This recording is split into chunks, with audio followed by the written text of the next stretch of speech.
Welcome to HeartMind-ify. Before we start the show, just a reminder to share, rate, and subscribe to this podcast wherever you're listening to it. And please give us a 5-star rating. It helps us beat the big tech algorithms.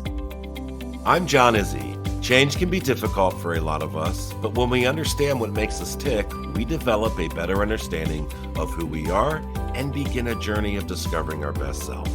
Join me for a free session at johnizzy.com. And I'm Kim Cordy, creator of the Emotion Chef Framework, an emotion management tool. Thoughts drive emotions, and emotions drive thoughts, but it's our emotions that drive our decisions and behaviors. Find out more at kimcordy.com. Sit back, relax, and enjoy the show.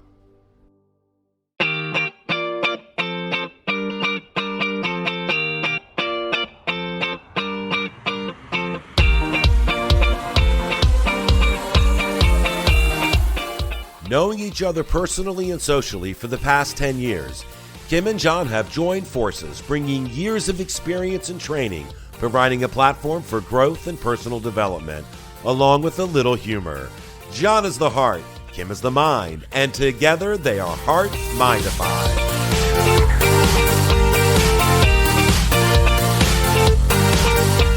Hey Kim, how are you today?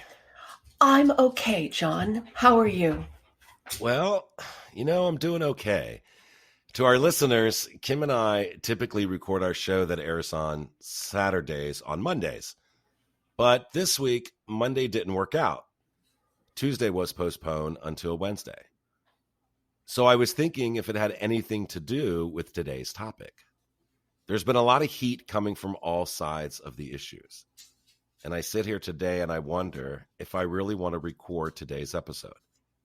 And I say that, Kim, not because I'm worried about what others think, but because I truly feel like so many others probably do, that my words will get lost in the message and immediately get categorized to a specific political affiliation, and then grouped together for better or for worse, when the intent is not party-driven, but driven by humanity.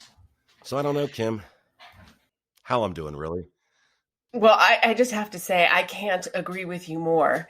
In fact, Andrew, my husband, was concerned about the same thing. He's like, if you talk about this, you're going to get lumped into a category, which is not our intent. It's just a message that we want to share with people, and it can get lost or categorized. Yeah, and that's my fear. And so I don't know. I mean, I'm feeling okay, but I tell you, these past couple of weeks have really taken an emotional toll on me and has forced me to really evaluate who I am as a person and how other people perceive me as a person. And what does that mean? So I don't know. That's where I am today. For me, this brought up an old Toastmaster speech that I gave. I actually was in contest and won. For me, this has taken me back what is my favorite word. John, what's your favorite word? Do you have one? Yeah, it's compassion. Compassion. Mine is why. Ah. I grew up in a very strict religion. You didn't really ask why much. And I ask why all the time. And it's because of why that I progressed to making the Emotion Chef. After a very brutal mass shooting, which we've had so many that I can't tell you exactly which one it was, I asked, why would somebody want to do this? It's the same question that I had is, why did that cop put his knee on that poor man's neck till he died? Yeah. I gave a speech because of that question, why? And in that speech, I started out describing a man. So I'm going to describe him to you. Okay. A budding lawyer, handsome, charming, bright. He's the assistant to the governor of Washington. A volunteer at a suicide hotline, his coworkers described him as a skilled volunteer who helped ease troubled callers and actually saved lives. So to the audience, I just said, hey, who here, if given an opportunity, would either share a meal or want to have coffee with him? And most raised their hands. Would you? Yeah, definitely. Right? I told them his name, Ted Bundy. These are true descriptions of Ted Bundy. And for those of you who don't know who Ted Bundy is, he's an infamous serial killer who, from the 1970s, who was known for kidnapping, raping, and murdering. They know for sure 36, but they think that it's over 100 women. Wow. So would you still want to have coffee? Yes. You would. Of course I would. You're the only one. Every audience I've ever given this speech to said no. But how your feelings can go from positive to negative just with words, right? Absolutely. So couldn't it work the opposite? Couldn't we overcome hate by using different words? Yeah, I totally agree with that. Well, it's not a visual cue that makes us hate. It's being given information. If it were visual cues, then blind people wouldn't be prejudiced, correct? That's correct. There's a guy who wrote a book. He said, Blinded by Sight, Seeing Race Through the Eyes of the Blind. And Mr. Obasogi did some studies. And he said that we are all socialized to see race. It's only by talking to blind people that we get a true understanding of how strong that socialization practice is. The study that he performed highlighted how the things that we think are obvious are often things that society works very, very hard to teach us. What do you think about that? Do you see that? Do you agree? Yeah, I actually do agree with that. That's a really good, I have to think about that because that's a really good way of looking at racial differences based on other things besides sight, right? Because that is deeply rooted in our fabric as a society, that it goes beyond just recognizing it through sight. You know it's there, you know it's real. Well, if you think about it from the aspect of an emotion culturist who developed the Emotion Chef program, it's an emotion recipe. So societally, it's an old family recipe that was created that says this combination of circumstances gives me this emotional response. And what we have been taught societally, some experientially, but mostly through society, are emotional responses. So we learn to hate. It's not born in us. That I totally agree with. So it's a matter for me of changing that recipe or doing that. For me, and this is how I pulled together this speech that I gave, was that we have some inherent things as humans. That's just how we are. First is that we like to form groups, and we have what's called positive distinctiveness. So we have our in-groups and we have favoritism. So we feel better about our in-group by degrading the out-group. In its simplest form, just take a football game and you've got the two teams. That's easy, right? Just to That's say, right. oh yes, I'm pro 49ers and Raiders boo. And everybody hates Dallas. I was just going to say, and Dallas too. Because I think your team doesn't like Dallas either, right? No, no one does. Even the people that like Dallas don't like Dallas. Well, Jeez, then I they want to are say I'm one joking here.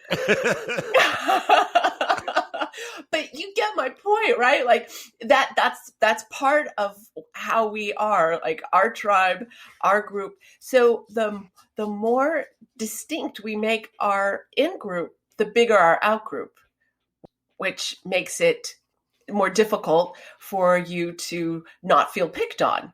And then there's social comparison, which by comparing to someone else makes you feel better about yourself.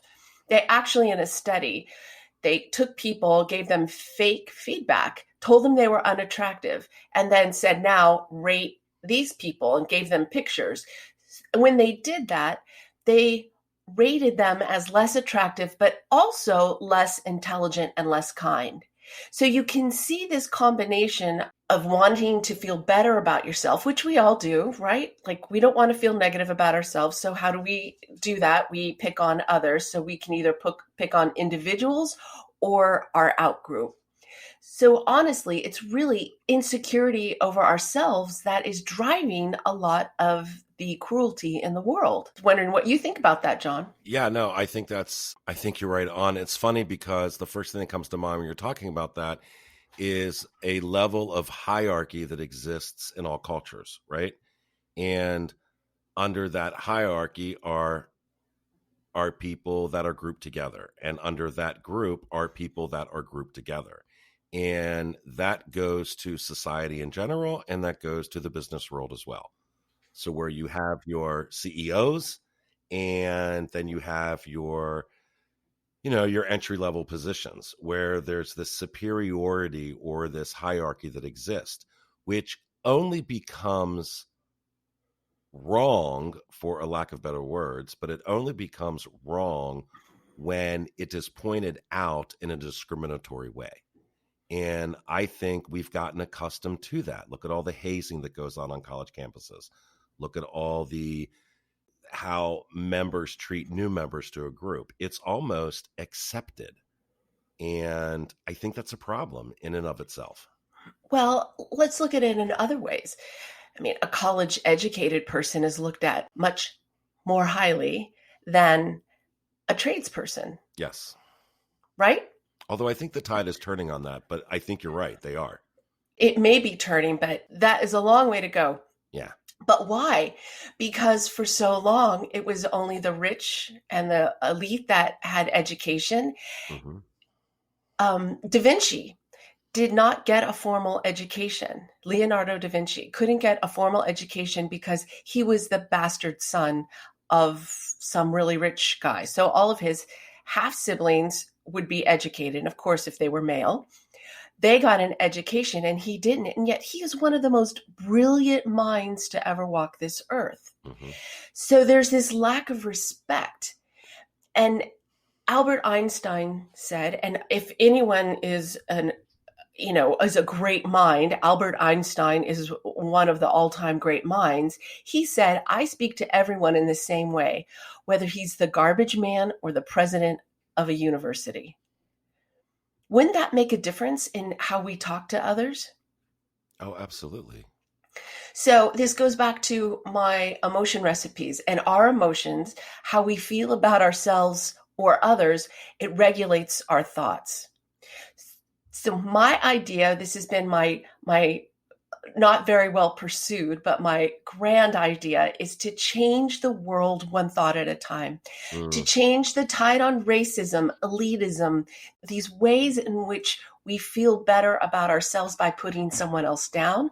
What if we made someone feel better about themselves by finding something they like about them instead of something that they didn't like, finding something where they had something in common rather than a difference? If everyone took one negative thought and turned it around by finding something positive about another individual or group, one thought could turn into many thoughts, and that could be the one boil that starts to boil the ocean. That's my idea. No, I like that a lot. I mean, we're 99.9% genetically related to everyone on the earth. We're all family. But no, we are all family. And do we need to have some alien race come down and attack the earth for us all to unite as humans? Right? I mean, and we are so behind socially when you look at all the technology advancements that we've made, and yet socially we are still behind. We are not advancing mentally and emotionally like we are technologically. I say that because Andrew and I were talking about it, and he said, do you ever see in any of those futuristic systems where, like on Star Trek, where they're all traveling out in space, do they ever say, oh, I'm a human from California and I lived in this state, in this city, and I was a part of this religion, and this was my sexual preference, and this was my political preference? No, they just say, oh, yeah, we're humans. We're from Earth. Yeah. And that's maybe what we need to get to. Anyway, I just want to say this is my take on all of this. I know that it's been boiled down to a horrible treatment of the African American, actually the Black community of the earth, but they're not alone. And I'm not trying to disregard the pain and the suffering that's going on, but it's going on everywhere in different forms. So if we can just change how we think, which takes me to my last quote, and then I'm going to hand it over to you because I know you have a lot to say on this. Okay. But Henry David Thoreau said, a single footstep will not make a path on the earth, so a single thought will not make a pathway in the mind. To make a deep physical path, we walk again and again. To make a deep mental path, we must think over and over the kinds of thoughts we wish to dominate our lives. And if you want your thoughts to be ones of hate, that's not good for you, and it's not good for humans or humanity. No, it is not. Now, I know that's kind of my mind approach to this, right? You see how Yeah. I drove towards this. It's all thoughts in mind. Let's all take the technical path because, yeah, that's how I go. But I know, my dear John, I want to hear your heart on this matter. Well, Kim, I'm going to surprise you a little bit. Because I'm excited. Right. Yeah. Because when we first discussed doing this episode, I physically had to put my feelings aside and treat it as academia. Right? I had to use my head. One would think I would be all heart, but in this particular case, I had to use my head because I had to discover what other people see and what doctrines are being written on race discrimination. And that's what I immediately went to. I went to Human Rights Campaign's Race Discrimination on Equality. So I read it, and here's what it says. There are 4 types of discrimination. The first is direct discrimination, which this happens when someone treats you worse than another person in a similar situation because of your race. So, for example, if a landlord did not rent you an apartment based on your race, this would be direct race discrimination. And then there's indirect discrimination. And this happens when an organization has a particular policy or way of working that puts people of your racial group at a disadvantage. So, for example, a hairdresser, one that cuts hair, refuses to employ a stylist that covers their hair. This would put any Muslim woman or Sikh men who cover their hair at a disadvantage when applying for a position as a stylist. And sometimes indirect race discrimination can be permitted if the organization or employer can show that there is a good reason for discrimination. So this is known as objective justification. And what that means is, let's say a Romanian asylum leader tries to open a bank account, but the bank states that to be eligible, you need to have been a resident in the U.S. for 12 months and have a permanent address. The Romanian man is not able to open the bank account. The bank would need to prove that its policy was necessary for business reasons, such as to prevent fraud, and that there was no practical alternative. The third one is one that hits home to me in a lot of ways, and that's harassment. So harassment occurs when someone makes you feel humiliated, offended, or degraded because of your race. For example, a young black man at work keeps being called a racist name by his colleagues. His colleagues say it's just banter, but the employee is insulted and offended by it. Harassment, Kim, can never, ever, ever be justified. And then number 4 is victimization. This is when you're mistreated because you have made a complaint of race-related discrimination under the Equality Act. It can occur if you are supporting someone who has made a complaint of race-related discrimination. For example, the young man in the example above wants to make a formal complaint about his treatment. His manager threatens to fire him unless he drops the complaint. So in short, I agree with everything that was just read, right? So I had to read that to make sure that what side do I stand on, right? And on the surface, it seems good. But it's only effective if we as a society are held accountable, which typically we are not. We gravitate, and you mentioned this, we gravitate toward like-minded individuals, meaning we associate with people that we typically agree with. In doing so, we or my group might have a different set of rules about harassment that don't agree with the definition. But it does agree with what a particular group says it does. You follow me so far? Oh, I'm very, very, very close. I All right. understand you perfectly. All right. So we are faced with a problem, right? Your definition is different than mine, and mine should be respected just like yours.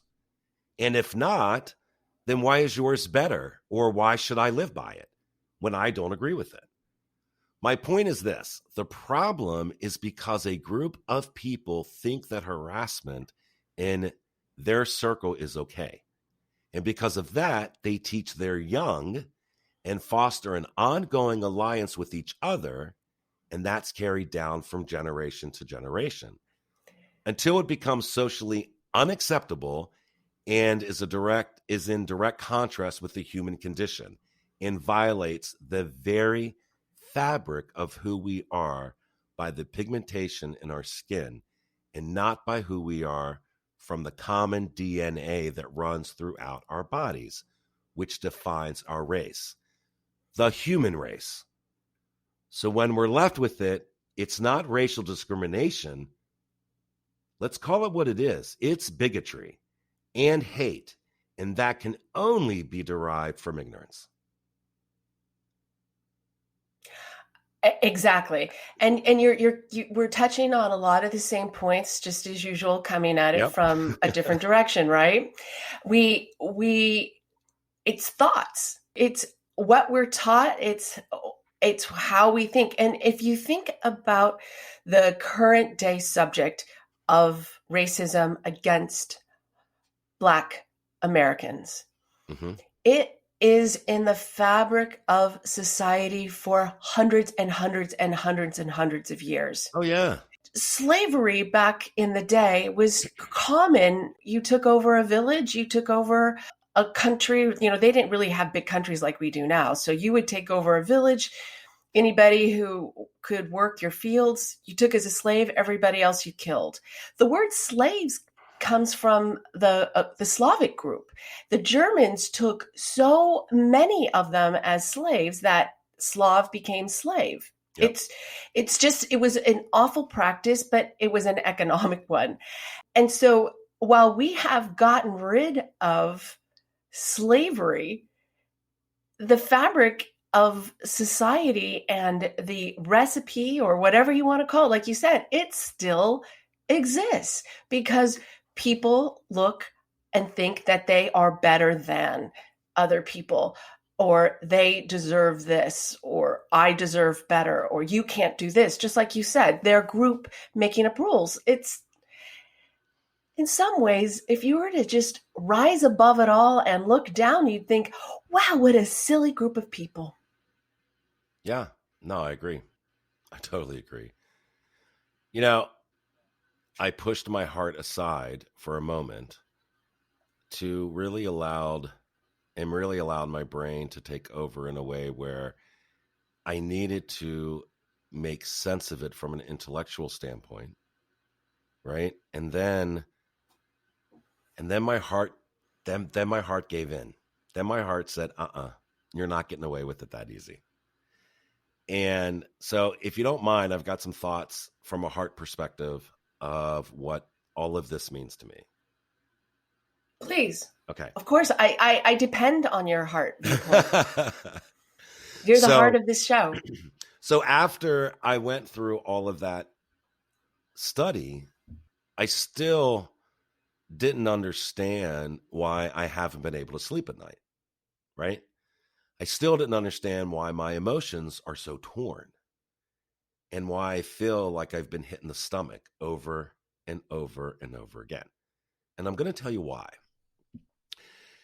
Kim, many people I've heard recently are asking if George Floyd's death is a turning point for the U.S. and other countries around the world, if something will really change.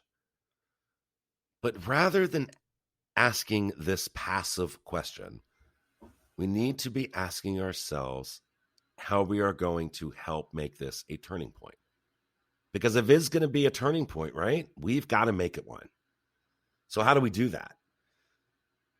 For a lot of people, it's a question of where we start, right? How do I do something more meaningful than just post on social media and cause outrage, right? Based on my opinion or my political party. Or how do I avoid simple virtue signaling? Or maybe I ask the question if I should even enter the conversation. And that's what I said in the beginning, right? I'm thinking that's a lot of us. Do we really even want to put our necks out there? Because in this type of an environment, it's going to get cut off. So 2 things happened recently that came to mind. One was a time period that I had in the past, and then my participation in the protest. So let me talk about the first one first. I remember working at a local community center in downtown Cleveland, Ohio. And Kim, I don't think I've told you this either. This was when I was studying to be a Franciscan. So I still had to go to college and get a degree, and that was that time period. I grew up, though, in an area that was not void of necessities, right? So I was accustomed to Black, brown, white, and other people. In many ways, working at the community center in downtown Cleveland kind of burst my bubble of white privilege.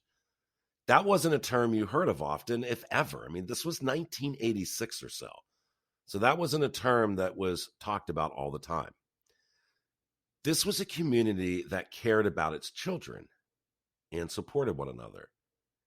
It was a multi-ethnic area where Black, Latino, and white residents lived side by side. It was also the first time I truly understood the massive inequities between these kids and me as a child. I couldn't help but feel lucky to have been raised in my environment. I was aware of the homelessness and the poor, but this was the first time I knew families struggling with homelessness or kids going home to empty houses because their parents worked multiple jobs to make ends meet or weren't at home at all. It was the first time and probably the most impactful, Kim, when I saw a young Black man or a young Black child, rather, drop to the ground. Wow. As I saw a young Black child drop to the ground as a police car drove by. Now remember, this is 1986, demonstrating for me the lack of trust between minorities and the police. This is real life. And not much has changed in 34 years in these communities. Racism is systemic in the U.S. It's baked into the structures of society that govern our lives. But here's the point. Systems are created by people, and people have the power to change them. So you ask the question, what can you do? The answer is to start with what we do in our day-to-day lives. And this goes back to what you said. How do we act towards people who look differently from us, right? What are we doing to help dismantle systems and beliefs that are racist? We need to have uncomfortable conversations, Kim, even when emotions are overwhelming. Listen to each other. What are your friends and family saying when a black or brown or white person leaves your presence? Does it turn racist? Do you say things like, see, I have a black friend or a white friend? If you know something or someone that needs to be informed or challenged, engage in that conversation with them. Support those that are working for change on a government level. But the main point is to change your rhetoric, and you mentioned this. I have a lot of ethnic friends, and I know, Kim, you do too, and that's probably because we both lived in major U.S. cities for years. Ask yourself, what is the point of describing someone by the color unless you are reporting a crime? Seriously, is it really necessary to say a nice black girl started at the office today or he's a handsome Hispanic? Why does it have to be a black girl or a Hispanic man? Why can't it just be a nice girl and a handsome man? If you're white, how many times have you heard someone say, she's pretty for a black girl? How disgusting is that statement? And some people might say, John, really? Come on. But I say to them, ask yourself if by describing someone by their color lifts them up or keeps them down. Small changes like this make a huge difference. I said a lot there. What do you think? When I was raised, let's talk about our experiences really are all that we can lean upon, right? Right. I was raised in a very strict religion, and race was never a topic. I went to school with a bunch of kids that were from Persian, Chinese, Hispanic. I mean, it was all over the place. It was a very mixed group of kids. I never ever once paid attention to that. There was a couple of things that I had to pay attention to based on how I was raised. One was their religion. If you weren't in the same religion, that's not good, and you don't hang out with them. So there was something wrong. The other thing, and I can remember this as clear as day, we lived in the San Francisco Peninsula, just below San Francisco, and my dad took us all up, my parents took us all up to Golden Gate Park to play. There's a big playground there, huge grassy area, and we're playing, and all of a sudden, my dad's like, get in the car, everybody get everything, like, we're going in the car.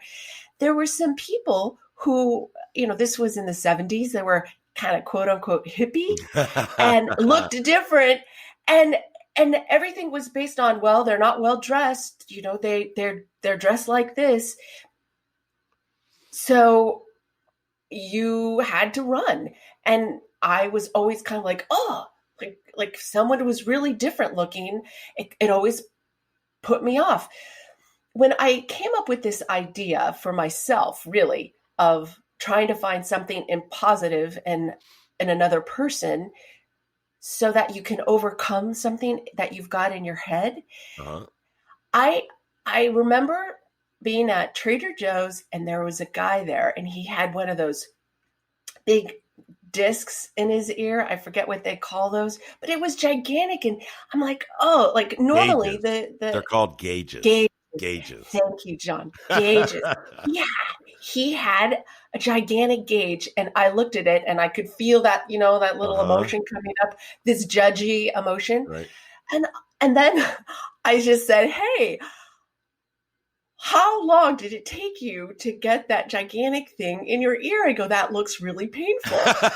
Now, fair question. Now, it was a fair question. Yep. I took an interest, and he explained it to me. Wow. He had such joy in his face when he was explaining it to me, and that I took an interest in what was something that was important to him.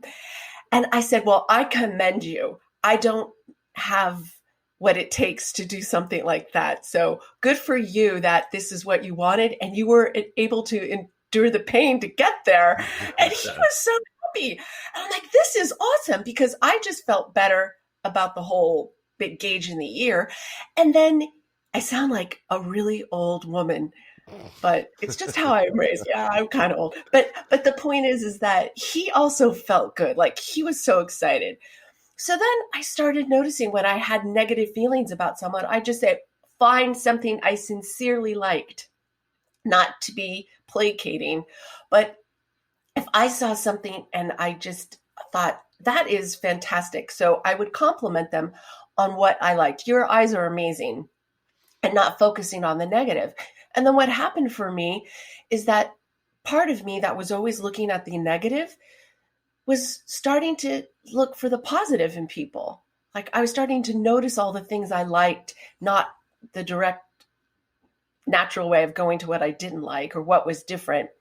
And it made the other people feel better about themselves. So if insecurity about yourself is what's driving some of this hatred in the world and this miseducation, by refocusing and sharing what you find, you can make a difference. And that's a small difference. Like if you can't have the conversation, which is where I think people need to go, but not everybody can do that, then you can make a little change in yourself just by doing that. And nobody has to know that you're trying to change yourself, right?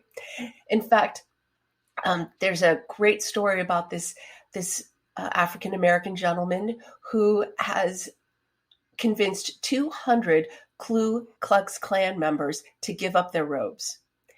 And he did it all with conversation. It all started in a bar. Some guy made some stupid comment like, "Oh, well, it's in your gene to be violent and to do this." And the guy said, "Well, I'm not violent." And he said, "Oh, it's a latent gene. It just hasn't come out yet."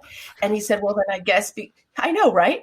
And we think it's stupid, but he believed it. So you can't disrupt people's Yeah. honest belief that it's true. So you just can't. No. And then he responded, "Well, you must be a serial killer because all serial killers are white." Like if you look at them, John Wayne Gacy, I mean, the list goes on. And he said, "Well, I'm not a serial killer." And he goes, "Not yet." He goes, "It's just a latent gene." And so it kind of proved the point. But my point is that you are so right. By having these conversations, by being open and honest, it can lead to that point. But sometimes we have to move the we have to move ourselves a little closer to being able to have the conversation. And I think that the idea of just starting to try and change your negativity can be a start. I agree with you. And I'm going to try right now to see if I can change just one person out there, because I think it's important that we do our part. And I've got something I want to share, and hopefully it'll resonate with one person, right? Because that's all it really takes. It's just one person. So as you know, you and I talked. Well, you didn't know until I was there, but you knew that I was going, or that I went to the protest in DC. It was the Saturday after President Trump made an appearance at St. John's with the Bible for a photo opportunity. So it was that Saturday. And I went for a couple reasons. The first reason I went was to show support, right? Because I do believe. The second reason I went was to see if the news was actually reporting what was happening, or were they only focused on the rioting and the bipartisan political commentary, right? And then the third reason why I went was to talk to people. Of course, that's why I went, was to talk to people, young and old, black and white, just to ask them why they were there.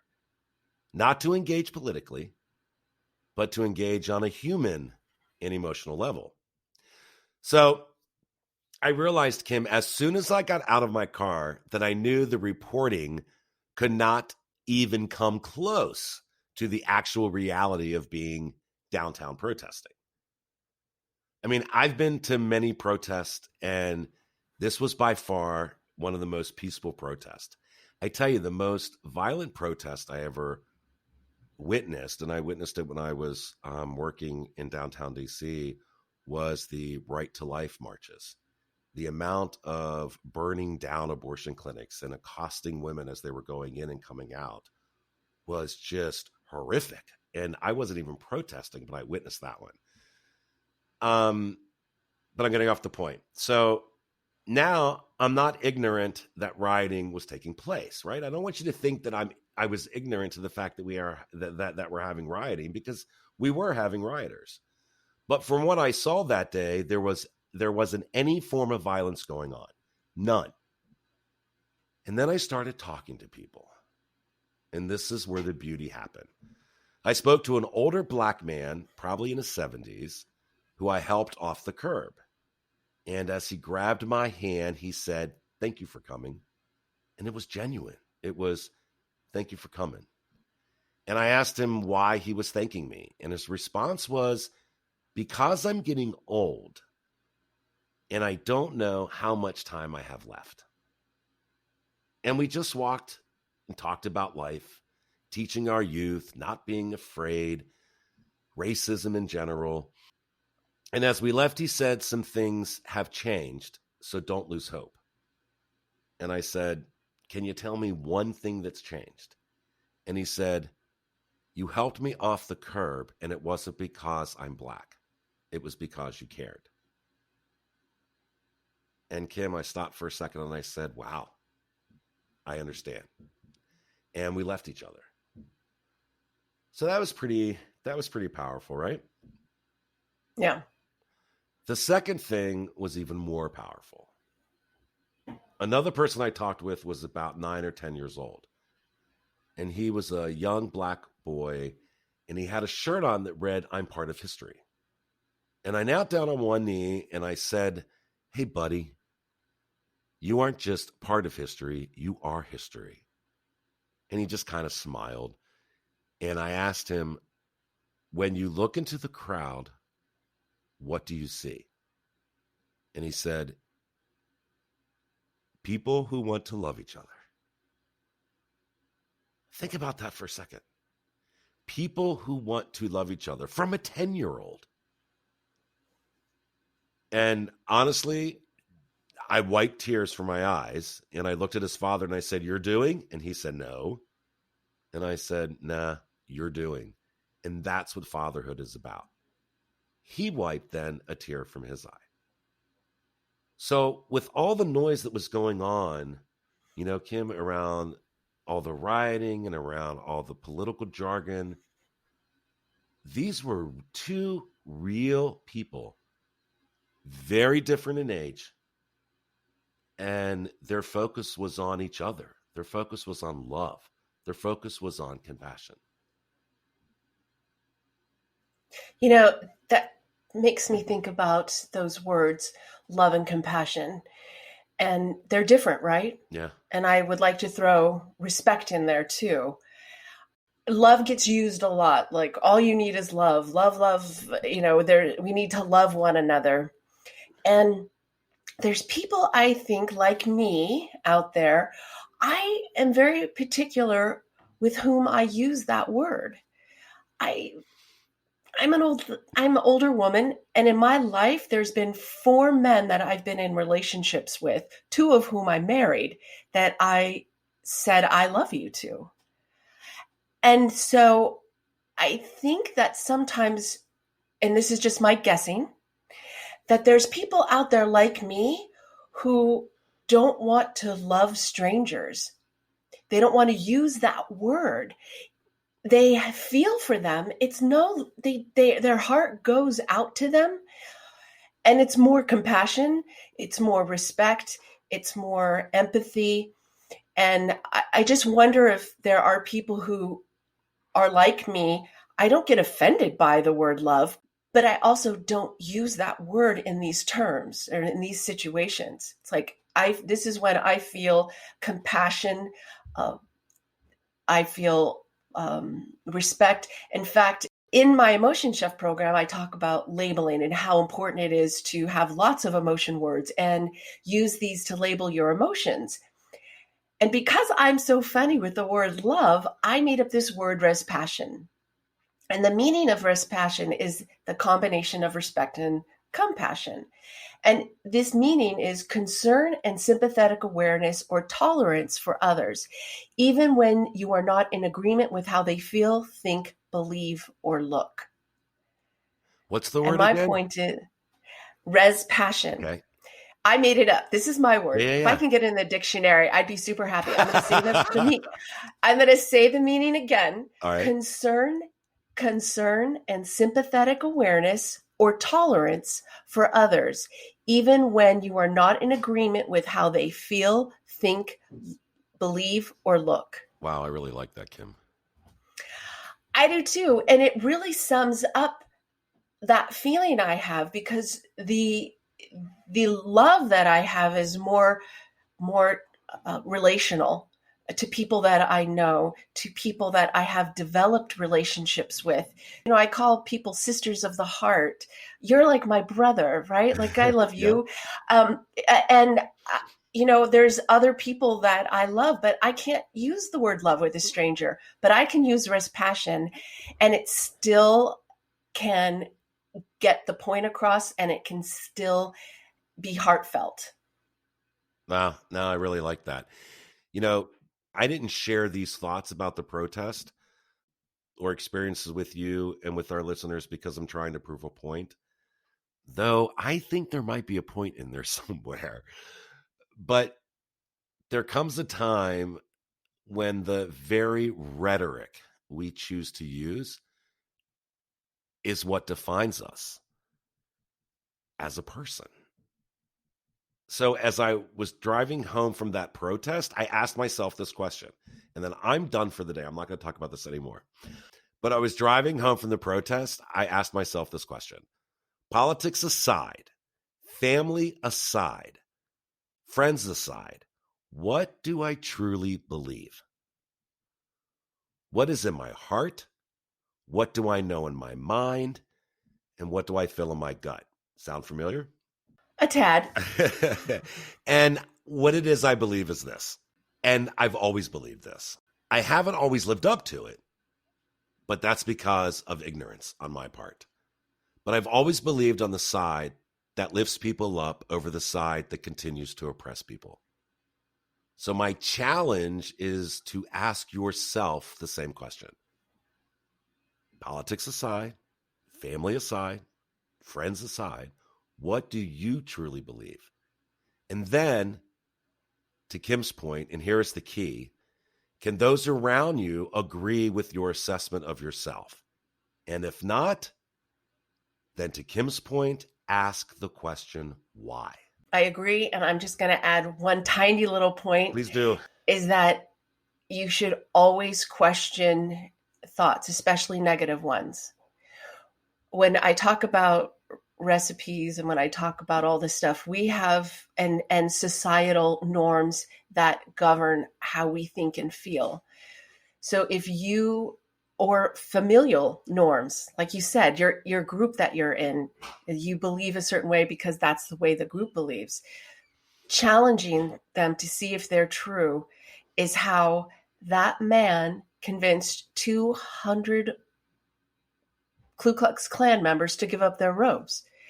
He helped them to challenge if what they believed was true, but we don't need someone to do that. We can challenge it ourselves. Why do we think that way? Well, is that thought true? So taking it even one step further, Yep.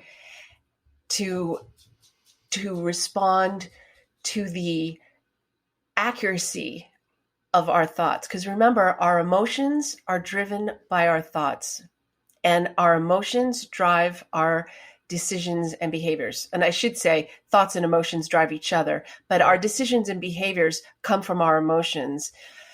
If we don't like our decisions and behaviors, if others question our decisions and behaviors, it's coming from your thoughts. And where did that come from? Yeah.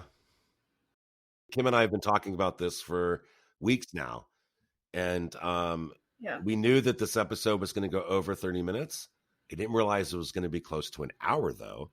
But I think it was important to have it go that long because we didn't want to break it up into two shows, because you can't have the emotion without having the mind, and you can't have the mind without having the emotion. So we needed to talk about those two things. And secondly, to our point in the beginning, if we had a second show, would it just get lost in everything that was, that's going on right now and all the commentaries? John, your point about communication earlier, and it needs to be effective communication. We'll talk about this next week, but there's a difference between listening and hearing, and there's things that interrupt effective communication. And that's why we're talking about that next week. I think that's a good topic to follow up this conversation. And Kim, in the past 7 weeks, we've talked about a lot of things, and we've given the listeners and ourselves things to think about. But one of the difficulties we have is being able to communicate our thoughts, being able to communicate our feelings so that they truly reflect what's going on inside of us. So I think this is a great opportunity to explore communication and what that means for us. Right, because it's a two-way street, right? Yeah. It's what you're saying, but also what the other person is perceiving. And there's things that get in the way of that. Absolutely. And people don't realize communication isn't always what you think it is just because you said it. That's exactly right. This is going to be a good episode too, I think. Yeah, I think so too. Thank you for your thoughts, John. Yeah, Kim, thank you so much for your thoughts as well. And to our listeners, thank you guys so much for hanging in 56 minutes of this. And we really appreciate it. We love the love that you give us all the time. And I love Res Passion. You love with I have a lot of Res Passion for you. Res Passion. Res Passion. I love that word. All right, everyone. Have a great week. And we will catch up with you all next time. So long, everybody. Bye-bye. Bye-bye. Hello, everyone. After editing this episode, it's important to understand that this topic is a difficult one, surrounded with a lot of emotion and deep-seated personal beliefs. As a result, you might find yourself struggling. Maybe the events that have taken place have caused you to question some of these beliefs. Maybe friends and family have raised other viewpoints that leave you doubting yourself. Or maybe you are trying to be more steadfast in what you believe and are having difficulty discovering the meaning behind those beliefs.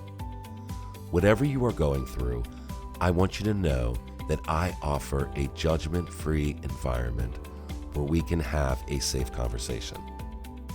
If you feel you want to continue the conversation or have other questions not related to this topic but are of concern to you, please go to my website at johnizzy.com and sign up for a free consultation.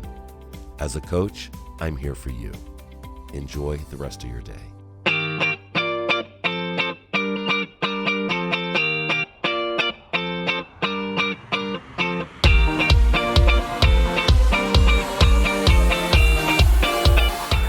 New shows are available every Saturday right here on HeartMind-ify.podbean.com or wherever you listen.